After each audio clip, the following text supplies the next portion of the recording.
Bapak Ibu Kepala Satuan Pendidikan, kita sudah mempelajari bersama manfaat observasi pembelajaran. Melalui observasi pembelajaran, Kepala Satuan Pendidikan dapat memastikan 1. Terjadinya pembelajaran yang berpusat pada murid. 2.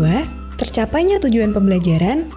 3. Dan adanya pemetaan potensi dan kebutuhan pendidik untuk meningkatkan kualitas pembelajaran.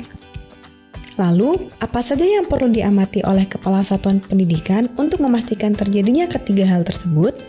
Nah, dalam video ini, kita akan mempelajari bersama komponen-komponen observasi pembelajaran yang perlu diamati Kepala Satuan Pendidikan. Mari kita simak bersama agar proses observasi makin sistematis dan sesuai dengan tujuan.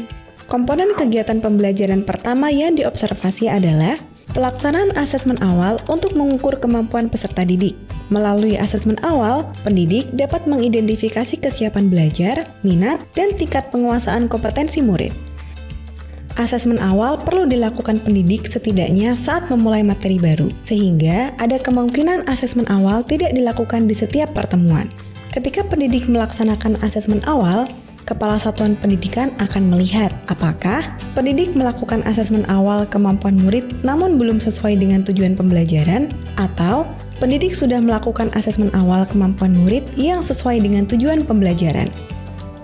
Komponen observasi kegiatan pembelajaran yang kedua, Kepala Satuan Pendidikan menilai adanya kesempatan pada murid untuk berpartisipasi aktif dalam pembelajaran. Pada kegiatan pembelajaran, Kepala Satuan Pendidikan dapat mengamati apakah pendidik tidak melibatkan murid selama kegiatan pembelajaran sehingga murid cenderung pasif.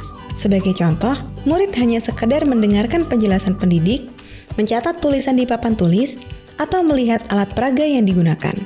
Pada kondisi yang lebih baik, ada kegiatan yang lebih aktif seperti murid menyampaikan pendapat, menjawab pertanyaan, berdiskusi dalam kelompok, menganalisis, mengerjakan soal, dan juga mempraktikkan suatu teori. Namun, belum semua murid mendapat kesempatan untuk aktif terlibat dalam pembelajaran. Idealnya, pendidik memberikan kesempatan kepada semua murid untuk berpartisipasi. Hal ini antara lain bisa terlihat ketika pendidik memberikan tugas individu yang memungkinkan setiap murid mengeksplorasi kemampuan atau pendapatnya, atau ketika pendidik memberikan tugas kelompok dengan peran berbeda untuk masing-masing anggota.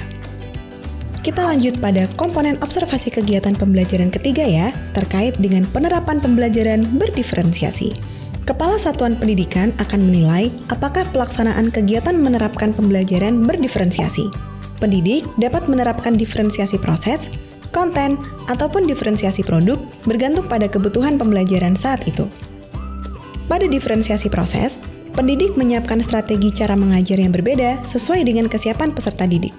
Pada saat observasi pembelajaran berlangsung, Kepala Satuan Pendidikan dapat mengamati apakah pendidik menggunakan bahan, alat, sarana, dan prasarana yang sesuai dengan lingkup materi berdasarkan kesiapan, minat, dan tingkat penguasaan kompetensi murid.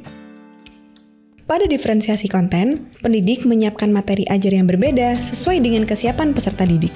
Saat observasi pembelajaran berlangsung, Kepala Satuan Pendidikan mengamati apakah ada perbedaan materi yang diberikan kepada para murid. Misalnya, guru memberikan bahan bacaan yang berbeda di masing-masing kelompok sesuai tingkat pemahaman mereka.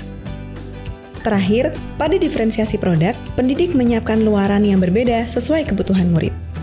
Pada saat observasi pembelajaran, Kepala Satuan Pendidikan dapat mengamati bagaimana luaran yang dihasilkan dalam proses pembelajaran.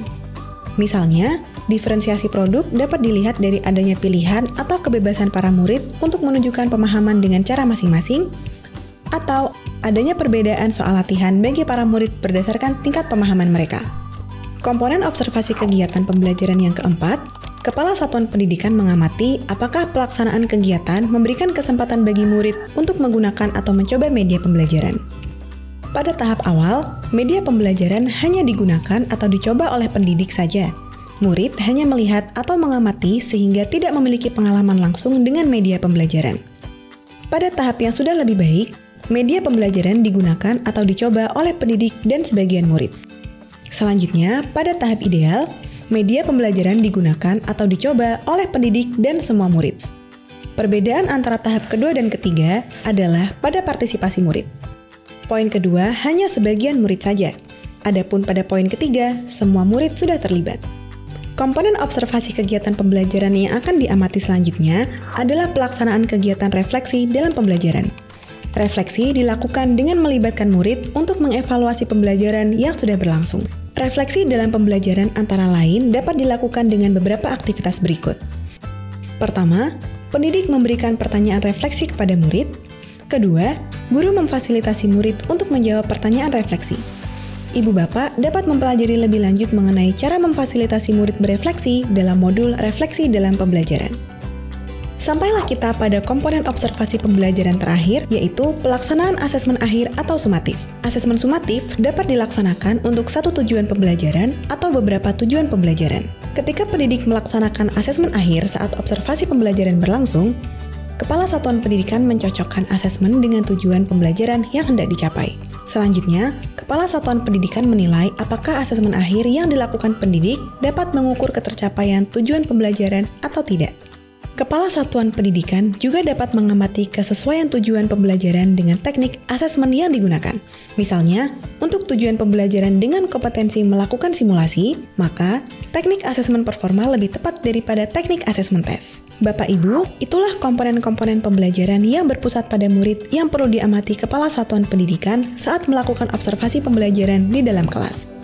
Dalam satu kesempatan observasi pembelajaran, bisa saja terjadi tidak semua komponen pembelajaran dilaksanakan oleh pendidik. Karena itu, Kepala Satuan Pendidikan dapat membuat kesepakatan lanjutan dengan pendidik untuk mengobservasi komponen tertentu sesuai dengan jadwal pelaksanaannya di dalam kelas. Hasil pengamatan dan catatan-catatan selama observasi pembelajaran tersebut akan dipakai sebagai dasar pemberian umpan balik serta pemetaan potensi dan kebutuhan pendidik. Bagaimana pendapat Bapak Ibu mengenai komponen-komponen observasi pembelajaran yang sudah kita pelajari bersama ini? Cukup mudah untuk dilakukan, bukan? Semangat mencoba!